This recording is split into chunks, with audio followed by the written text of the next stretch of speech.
ಆತ್ಮೀಯ H16 news ಅರ್ಥಾತ್ ಸೀತಾರಾಮ್ ನ್ಯೂಸದ ವೀಕ್ಷಕರೇ, ನಾನು ನಿಮ್ಮವ ಎಂ ಆಯುಧ ಮಲ್ಲಪ್ಪ ಜೊತೆ ಅವರು. ತಾವು ಈಗ ಸುದ್ದಿಗಳ ಲೋಕಕ್ಕೆ ಎಂಟ್ರಿ ಹೊಡಿತಾ ಇದ್ದೀರಿ. ಈ ಸುದ್ದಿಗಳನ್ನು ಪ್ರತಿಯೊಂದು ನೋಡೋ ಜೊತೆಗೆ ನಿಮ್ಮ ಅಭಿಪ್ರಾಯಗಳನ್ನು ಹಂಚ್ತಾ ಇರ್ರಿ. ಯಾಕಂದರೆ ಈ ಸುದ್ದಿಗಳು ನಿಮಗಾಗಿ, ನಿಮ್ಮ ಬದುಕಿಗಾಗಿ, ನಿಮ್ಮ ವೈಚಾರಿಕೆಗಾಗಿ, ನಿಮ್ಮ ತಿಳುವಳಿಕೆಗಾಗಿ ನಿಮಗೂ ಗೊತ್ತು. ಜೊತೆಗೆ ನಮಗೂ ನಿಮ್ಮೊಂದಿಗೆ ಇದೊಂದು ಮಾತಾಡುವಂಥ ಜೊತೆಗೆ ಸುದ್ದಿಗಳನ್ನು ಬಿಡುವಂಥ ಕೆಲಸ. ಈ ಕೆಲಸದಲ್ಲಿ ನಾವು ನಿಮ್ಮೊಂದಿಗಿದ್ದೀವಿ ಅಂತ ಹೇಳ್ತಾ ನೋಡ್ತಾ ಇರಿ ಸುದ್ದಿಗಳನ್ನು.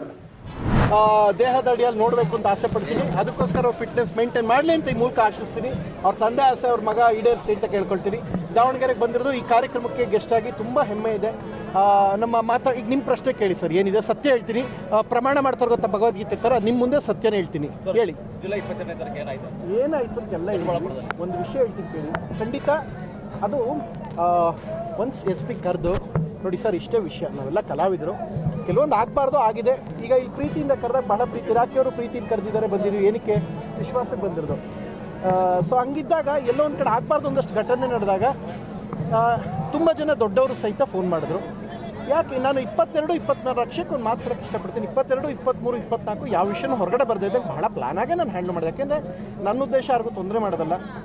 25 ಏನಾಯಿತು ಅಂದರೆ ಜಗದೀಶ್ ಅವ್ರು ವೀಡಿಯೋ ಮಾಡಿ ಏನೋ ಹೇಳಿದ್ರು. ಸೊ ಹೇಳಿದಾಗ ಈ ಕ್ಲಾರಿಟಿ ಕೊಡೋದಕ್ಕೆ ಕಷ್ಟ ಆಗುತ್ತೆ ಅಂತ ಹೇಳ್ಕೊಂಡು ನನಗೆ ಮಹೇಶ್ ಸಹಿತ ನನ್ನ ಸ್ನೇಹಿತರೆಲ್ಲ ಕೇಳ್ಕೊಂಡ್ರು. ಸರಿ ತಾಳಪ್ಪ ಮಾತಾಡ್ತೀನಿ ಅಂತ ಪುಣ್ಯಾತ್ಮನಿಗೆ ಹೇಳಿದೆ. ನಾವು ಗುಟ್ಟಾಗೆ ಮುಗಿಸೋಣ ಅಂತ ಇದ್ವಿ ಸರ್. ಆ ಪುಣ್ಯಾತ್ಮ ತಗೊಂಡೋಗಿ ಲೈವ್ ಮಾಡಿಬಿಡ್ತು. ಆ ಅಪ್ಪನ ಬಾಯಿ ಮುಚ್ಚೋಕ್ಕಾಯ್ತದ ನೀವು ಪ್ರಪಂಚದಲ್ಲಿ? ನನ್ನ ಸ್ನೇಹಿತರೆ, ನಾನು ನೇರವಾಗಿ ಒಂದ್ಸಲ ಭೇಟಿ ಮಾಡಿಲ್ಲ ಜಗದೀಶ್ ಅವ್ರನ್ನ. ಆ ವ್ಯಕ್ತಿ ನನಗೆ ಗೊತ್ತಿಲ್ಲ. ಸೊ ಮಾಡಿದಾಗ ನಾನು ನಿಲ್ಲಿಸ್ತಾ ಇದ್ರೆ ಇನ್ನಷ್ಟು CM ಆಸ್ಕಿಂಗ್, CM ಉತ್ತರ ಕೊಡಿ, ಹೋಮ್ ಮಿನಿಸ್ಟರ್ ಉತ್ತರ ಕೊಡಿ ಅಂತ ಹಿಡ್ಕೊತಾರೆ. ಅದಾಗದು ಬೇಡ ಅಂತ ನಾನು ಮಾತಾಡಿ ಸಮಾಧಾನ ಮಾಡಿಟ್ಟೆ. ಅದನ್ನು ನಾವು ರೆಕಾರ್ಡ್ ಮಾಡಿ ಹಾಕಿದ್ರು. ಆ ಪ್ರೋಗ್ರಾಮ್ಗೆ ಹೋದಾಗ ಆಗಿದ್ದು ನಿಜ. ಅದೇನಾಗುತ್ತೆ ಎಲ್ಲ ಕ್ಲಿಯರ್ ಆಗುತ್ತೆ. ಆ್ಯಂಡ್ ಇನ್ನೊಂದೇನು ಅಂದರೆ, ಇವತ್ತು ರಾಜ್ಯ ಸರ್ಕಾರದ ಅತಿ ದೊಡ್ಡ ಹುದ್ದೆಲಿದ್ದವ್ರು ಕೂಡ ಇಂಥ ಗುಂಡಾಗಿರಿ ನಡಿಬಾರ್ದು ಅಂತ ಈಗ 15 ನಿಮಿಷದಿಂದ ಫೋನ್ ಮಾಡಿ ಕೂಡ ಹೇಳಿದ್ರು. ಎಲ್ಲ ಆಗಿದೆ. ಆ್ಯಂಡ್ ಇನ್ನೊಂದೇನು ಅಂದರೆ, ಒಂದು ಮಾತು ನಾನು ರಕ್ಷಕ್ಕೆ ಈ ಮೂಲಕ ನಾನು ಕೇಳ್ಕೊಳ್ಳೋದೇನು ಅಂತ ಹೇಳಿದ್ರೆ, ಏನೇ ಆಗಿದ್ರು ಅಲ್ಲಿ ಪ್ರೋಗ್ರಾಮಲ್ಲಿ ರಕ್ಷಕ್ಕಿದ್ದಾಗ ಒಂದು ಮಾತು ಹೇಳ್ಬೋದಾಗಿತ್ತು ಅಂತ ನನ್ನ ತಲೆಯಲ್ಲಿ ಕಾಡಿತ್ತು. ನಾವು ಕ್ಲಿಯರ್ ಮಾಡ್ಕೊಳ್ತೀವಿ. ಈಗ ಏನು ಸಮಸ್ಯೆ ಏನಾಗಿಲ್ಲ. ಯಾವತ್ತಿಗೂ ರಕ್ಷಕ್ ನನ್ನ ಅತ್ಯಂತ ಆಪ್ತ ಸ್ನೇಹಿತ, ತಮ್ಮನೇ. ಬಟ್ ಒಂದು ನನಗೆ ಅದೊಂದು ನೋವಿತ್ತು, ಅಲ್ಲಿ ಜೊತೆಲಿ ಇದ್ದಾಗ ಒಂದು ಮಾತು ಹೇಳ್ಬೋದಾಗಿತ್ತ ಅನ್ನೋದೊಂದು ನನ್ನ ತಲೆಯಲ್ಲಿ ಕಾಡಿದ್ದು ನಿಜ. ಆ ಕಾರಣಕ್ಕೆ ಏನೋ ಒಂದು ಕಡೆ ಏನಾಗುತ್ತೆ, ಯಾರೂ ಮಾಡಲ್ವಲ್ಲ, ಜೊತೆಲಿ ಸ್ನೇಹಿತ ಮಾಡಲ್ವಲ್ಲ, ನೆಕ್ಸ್ಟ್ ಯಾವ್ದಾರು ರಕ್ಷಕ್ಕೆ ಯಾವ್ದಾರು ಈವೆಂಟ್ ಕರೆದ್ರೆ ಹೆಂಗೆ ಅನ್ನೋದು ಮನ್ಸಿಗೆ ಬಂತು. ಅದು ಬಿಟ್ಟರೆ ವೈಯಕ್ತಿಕದ ವಿಷಯ ಇಲ್ಲ. ನಾವು ಸಾಲ್ವ್ ಮಾಡ್ಕೋಬೇಕು ಅಂದಾಗ ನಾವು ಆಮೇಲೆ ಇನ್ನೊಂದು ಹೆಂಗೆ ಗೊತ್ತಾ, ಹಾಗೆ ಮನುಷ್ಯ ಏಡ್ಸಿದ್ರೆ 13 ವರ್ಷ ಬದುಕ್ಬೋದು. ಈಗ ಇದ್ರೆ 5 ನಿಮಿಷ ಬದುಕೋಕ್ಕಾಗಲ್ಲ. ನಾವು ಮಾತಾಡ್ಕೊಂಡು ಸಾಲ್ವ್ ಮಾಡ್ಕೋತೀನಿ ಎಷ್ಟೊತ್ತು ಅದೇನಿಲ್ಲ. ಇದಕ್ಕಿಂತ ಸಾವಿರಾರು ವಿಚಾರ ನಾನು ರಕ್ಷಕ್ ಮಾತಾಡಿದ್ದೀವಿ. ಯಾವತ್ತೂ ರೆಕಾರ್ಡ್ ಮಾಡೋ ಪ್ರಕ್ರಿಯೆ ರಕ್ಷಕ್ ಮಾಡಿಲ್ಲ. ನಾನು ಏನು ರಕ್ಷಕ್ ಮಾಡಿದ್ದೀನಿ ಮಾಡಿಲ್ಲ, ಇವರೇ ಮಾಡಿಲ್ಲ. ಎಲ್ಲರ ಮುಂದೆ ಸೊ ಹಂಗಿದ್ದ ಮೇಲೆ ಆಯಿತಾ, ಹಂಗಿದ್ದ ಮೇಲೆ ಇದು ಈ ಥರ ಆದಾತಂದರೆ ಆ ಒಂದು ಎಲ್ಲೋ ಒಂದು ಕಡೆ ನಂಬಿಕೆಗಳು ಹೋಗುತ್ತೆ. ಈ ಜನ್ರೇಷನ್ ನಂಬಿಕೆ ಉಳಿಯಲ್ಲ, ಉಳಿಬೇಕು. ಆ್ಯಂಡ್ ಅದಕ್ಕಿಂತ ಹೆಚ್ಚಾಗಿ ಕ್ಲಿಯರ್ ಮಾಡ್ಕೊಳ್ಳೋಂಥದ್ದು ಜೊತೆ. ಬಟ್ ಒಂದು ಮಾತು ನಾನು ಹೇಳ್ತೀನಿ, ನಾನು ಒಂದೇ ಮಾತು ಹೇಳೋದು, ನನಗೆ ಯಾರೋ ಇವತ್ತು ಫೋನ್ ಮಾಡಿ ರಕ್ಷಕರ ಸ್ನೇಹಿತರೊಬ್ಬರು ಫೋನ್ ಮಾಡಿದ್ರು. ತುಂಬ ಖುಷಿಯಿಂದ ಇವತ್ತೊಂದು ಅರ್ಧ ಗಂಟೆ ಮಾತಾಡಿದೆ ಈ ಸಂಜೆ ಬರ್ಬೇಕಾರೆ. ಅಲ್ಲೇ ಭಾಳ ಒಳ್ಳೊಳ್ಳೆ ವಿಚಾರಗಳೇ ಹೇಳಿದ್ರು. ಏನು ಆಯ್ತಪ್ಪ, ಆಮೇಲೆ ನೀವು ಮಾಡ್ಕೊಳ್ರಿ, ನಾನು ಯಾಕ್ರಿ ಮಾಡಿದ್ದೀನಿ? ನಾನು ಭಾರತ ಸರ್ಕಾರದ ಮಂತ್ರಿ ರೀ, ಅವ್ರು ಬರಬೇಕ್ರಿ. ಅವರು ಅದು ಅವ್ರ ಕರ್ತವ್ಯ. ಅದು ನಾನು ಇಷ್ಟಪಡೋದಿಲ್ಲ. ನಾನು 8 ಜನ ಮುಖ್ಯಮಂತ್ರಿಗಳ ಹತ್ರ ಕೆಲಸ ಮಾಡಿದ್ದೀನಿ, ಪ್ರಧಾನಿ ನರೇಂದ್ರ ಮೋದಿ ಅವ್ರ ಹತ್ರ ಕೆಲಸ ಮಾಡ್ತೀನಿ. ನಿಮ್ಮ ಬಾಬು, ನಿಮ್ಮ MLA ಅವ್ರು ಗೆಲ್ಸಿದ್ದೀರಿ 4 ಸಾರಿ 5 ಸಾರಿ. ನೀವು ಅವರು ಬರಬೇಕಾದ ಅವ್ರ ಧರ್ಮ ಅದು. ಅವೆಲ್ಲ ನಮ್ಮ ಹತ್ರ ಪಾರ್ಟಿ ಗೀಟಿ ಇಲ್ಲ. ಸ್ನೇಹ, ಆತ್ಮೀಯತೆ. ಇನ್ನೊಂದು ತಿಳ್ಕೊಳ್ಳಿ, ಎಲ್ಲಿವರೆಗೆ ನಿಮಗೆ ಎಲ್ಲ ಬರದೇ ಹೋದರೆ ಕಷ್ಟ ಆಯ್ತದೆ. ಯಾರು ದೊಡ್ಡವರಲ್ಲ, ಎಲ್ಲರಿಗಿಂತ ದೊಡ್ಡವರು ಭಗವಂತ ಪೂಜ್ಯರು ಇಲ್ಲಿರೋ ಜನ. ಇವರೇ ದೇವ್ರುಗಳು ನಮಗೆ. ನಾವು ಯಾರು ದೇವರು ಅಲ್ಲ, ನಾವೆಲ್ಲ ದೆವ್ವಗಳು. 100 ಹೇಳ್ತೀವಿ, 1-2 ಮಾಡಿದ್ರೆ ಸಾಕು, ಖುಷಿ ಪಡ್ತಾರೆ. ಅವ್ರು ಹೇಳಿದ್ದೆಲ್ಲ ಮಾಡಿಬಿಟ್ರೆ ರಾಮರಾಜ್ಯ ಆಗೋಯ್ತದೆ. ಇಲ್ಲಮ್ಮ, 1-2 ಮಾಡಿಬಿಟ್ಟು ಕಳಿಸಿ. ನೀವು ಅದೇನು ಸಣ್ಣ ಕೆಲಸಗಳು ಮಾಡಿ ಕಳಿಸಿ, ಎಷ್ಟು ಖುಷಿ ಪಡ್ತಾರೆ ನೋಡಿ. ಶಶಿ, ನೀನು ಹಂಗಾಗಲ್ಲ, ಇವೆಲ್ಲ ಬಿಡ್ರು ಮಾಡಿ ಅಂತ ಹೇಳ್ತಾ ಇನ್ನೊಂದು ಸಾರಿ ಬರ್ತೀನಿ. ಈ ಶಾಲೆ ಆಗಿ ಎಷ್ಟು ವರ್ಷ ಆಯಿತು? ಬಣ್ಣ ಹೊಡೆದು ಎಷ್ಟು ವರ್ಷ ಆಯಿತು? ದೊರೆಯುವಂಥ ಒಂದು ರಸಗೊಬ್ಬರ, ವಿಶೇಷವಾಗಿ ಯೂರಿಯಾದ ಕೊರತೆ ಇವತ್ತು ರಾಜ್ಯಾದ್ಯಂತ ಅನ್ನದಾತರನ್ನು ಬೀದಿಗೆ ತರುವಂಥ ಕೆಲಸವನ್ನು ಈ ರಾಜ್ಯ ಸರ್ಕಾರ ಮಾಡಿದೆ. ಯಾವ ರೈತ ಇಂಥ ಮಳೆಗಾಲದಲ್ಲಿ ಕೃಷಿ ಚಟುವಟಿಕೆಗಳಲ್ಲಿ ಸಂಪೂರ್ಣವಾಗಿ ತಮ್ಮನ್ನು ತಾವು ತೊಡಗಿಸ್ಕೋಬೇಕಾದಂಥ ರೈತ ಇವತ್ತು ಹಳ್ಳಿಯನ್ನು ಬಿಟ್ಟು ಪಟ್ಟಣಗಳಿಗೆ ಬಂದು ಗೊಬ್ಬರದ ಅಂಗಡಿಗಳ ಮುಂದೆ ಮತ್ತು ಗೊಬ್ಬರದ ದಾಸ್ತಾನಿರುವಂಥ ಗೋಡೌನ್ಗಳ ಮುಂದೆ ರಾತ್ರಿ ಇಡೀ ಬಂದು ಪಾಳಿ ಕಾಯುವಂಥ ಪರಿಸ್ಥಿತಿಯಲ್ಲಿ ಮತ್ತು ಆ ಗೊಬ್ಬರದ ಕೊರತೆಗೋಸ್ಕರ ಏನು ಯೂರಿಯಾವನ್ನು ಈ ಕಾಲಕ್ಕೆ ಭೂಮಿಗೆ ಹಾಕಬೇಕಾಗಿತ್ತು, ಅದರ ಕೊರತೆಯಿಂದಾಗಿ ಬರುವಂಥ ದಿನಗಳಲ್ಲಿ ಸಂಪೂರ್ಣವಾಗಿ ಬೆಳೆಯನ್ನು ಕಳೆದುಕೊಳ್ಳುವಂಥ ಅತ್ಯಂತ ದಾರುಣ ಪರಿಸ್ಥಿತಿಯಲ್ಲಿ ಇವತ್ತು ನಮ್ಮ ರಾಜ್ಯದ ರೈತರು ಬಂದು ನಿಂತಿದ್ದಾರೆ.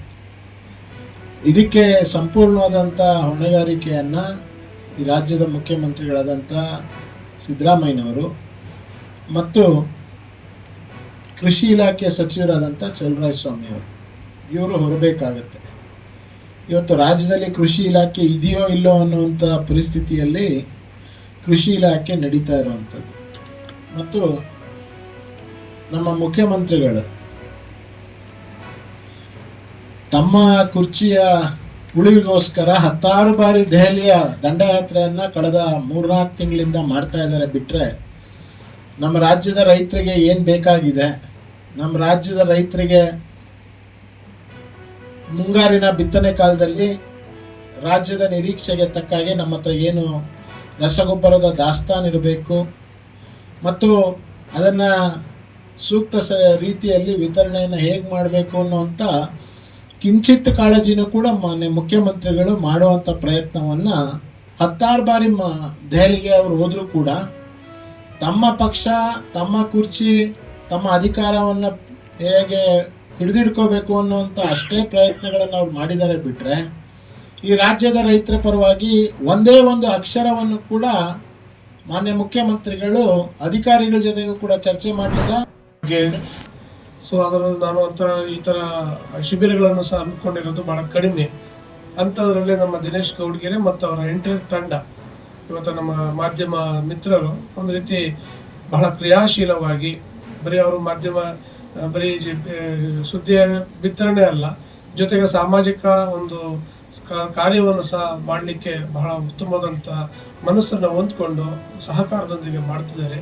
ಈಗ ಒಂದು ಮಗುವನ್ನ ತಪಾಸಣೆ ಮಾಡಿದಂಥ ಶ್ರವಣ ತಜ್ಞರು ಹೇಳಿದರು, ಇನ್ನರ್ ಕಿವಿಯಲ್ಲಿ ಅವ್ರಿಗೆ ನರ ದೌರ್ಬಲ್ಯದಿಂದ ಇದು ಪ್ರಾಬ್ಲಮ್ ಆಗ್ತಾ ಇದೆ ಅಂತ. ಇವತ್ತು ಎಷ್ಟೋ ಸತಿ ನಮಗೆ ನಮ್ಮ ಮಕ್ಕಳುಗಳು ಗೊತ್ತಿಲ್ಲದರೆ ಈ ಶ್ರವಣ ಒಂದು ನ್ಯೂನತೆಗೆ ನಾವು ತೊಡಗ್ತೇವೆ.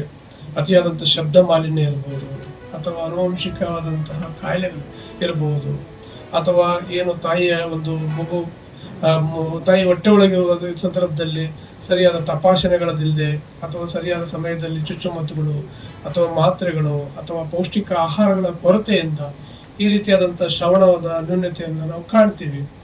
ಆದರೆ ಅದನ್ನು ಗುರುತಿಸೋದಲ್ಲಿ ಪೋಷಕರಾಗಲಿ ಶಿಕ್ಷಕರಾಗಲಿ ಸಾಕಷ್ಟು ವಿಳಂಬವನ್ನು ನಾವು ಕಾಣ್ತಾ ಇದ್ದೀವಿ. ಯಾಕೆಂದರೆ ಒಂದು ಮಗು ಕಲಿಕೆಯಲ್ಲಿ ಹಿಂದುಳಿತಾ ಆಯಿತು ಅಂದರೆ ಏನೋ ಒಂದು ನ್ಯೂನತೆಯಲ್ಲಿ ಕಾಡ್ತಾ ಇರುತ್ತೆ. ಯಾಕೆಂದರೆ ದೃಷ್ಟಿದೋಷ ಅಂದರೆ ಕಾಣೋದೇ ಇಲ್ಲ, ಬೇಗ ಗೊತ್ತಾಗ್ಬಿಡುತ್ತೆ. ಈ ಶ್ರವಣ ದೋಷ ಆದರೆ ಅಷ್ಟು ಐಡೆಂಟಿಫಿಕೇಶನ್ ಬಹಳ ವಿರಳ. ಯಾಕೆಂದರೆ ಅವ್ರು ನೋಡೋಕ್ಕೆ ನಾರ್ಮಲ್ ಮಗು ಇದ್ದಂಗೆ ಇರ್ತಾರೆ, ಬೇರೆ ರೀತಿಯಾದಂತಹ ಇದು ಬರೋದಿಲ್ಲ.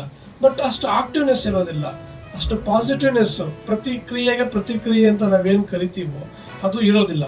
ಮೊದಲೆಲ್ಲ ಈ ಶ್ರವಣ ದೋಷ ಏನು ವಯೋಸಹಜವಾಗಿ ಬರ್ತಾ ಇತ್ತು, ಈಗ ವಯೋಸಹಜ ಅಲ್ಲ, ಸಣ್ಣ ಮಗುವಿನಿಂದ ಹಿಡ್ಕೊಂಡು ಅಬಾಲವೃದ್ಧರವಾಗಿ ಇದು ವ್ಯಾಪಿಸ್ತಾ ಇದೆ. ಅತಿಯಾದಂತಹ ಶಬ್ದ ಏನು ಪಟಾಕಿಗಳು ಇರ್ಬೋದು ಅಥವಾ ಆವಿಷ್ಕರಿಸಿದ್ದಾರೆ. ಸೊ ಮತ್ತು ನಮ್ಮ ಸರ್ಕಾರಿ ಆಸ್ಪತ್ರೆಗಳಲ್ಲೂ ಸಮೇತ ಈ ರೀತಿ ಒಂದು ಸಹಯೋಗದಲ್ಲಿ ಇದೊಂದು ಪುಣ್ಯ ಕಾರ್ಯವನ್ನು ಮಾಡ್ತಾರೆ. ಇದು ಸದುಪಯೋಗ ಪಡಿಸ್ಕೊಳ್ಳಿ. ಆದ್ಮೇಲೆ ಎಲ್ಲ ಸುದ್ದಿಗಳನ್ನು ನೋಡಿದ್ರಲ್ಲ, ಏನು ಅನಿಸ್ತು ನಿಮಗೆ? ಇದರಲ್ಲೇ ನಿಮ್ಗೆ ಲೈಕ್ ಆಗಿರ್ಬೋದು, ಡಿಸ್ಲೈಕು ಆಗಿರ್ಬೋದು, ಕಾಮೆಂಟ್ ಬೇಡಪ್ಪ ಅಂತೂ ಅನಿಸಿರ್ಬೋದು, ಕಾಮೆಂಟ್ ಮಾಡಬೇಕಪ್ಪ ಅನಿಸಿರ್ಬೋದು, ಶೇರ್ ಮಾಡಬಾರ್ದಪ್ಪ ಅನಿಸಿರ್ಬೋದು, ಅದು ಮಾಡಬೇಕು ಅನಿಸಿರ್ಬೋದು. ಏನಾದರೂ ಆಗಲಿ ಶೇರ್ ಮಾಡ್ತಾಯಿರಿ, ಈ ನ್ಯೂಸ್ಗಳನ್ನ ಹಂಚ್ತಾ ಇರಿ, ಜೊತೆಗೆ ಇದಕ್ಕೆ ಸಬ್ಸ್ಕ್ರೈಬ್ ಆಗ್ತಾಯಿರಿ ಅಂತ ಹೇಳ್ತಾ H16 ನ್ಯೂಸ್ ಅರ್ಥಾತ್ ಹೇ ಸೀತಾರಾಮ್, ಇದು ಸತ್ಯದ ಕೈಗೆ ನಡಿ. ವಂದನೆಗಳು.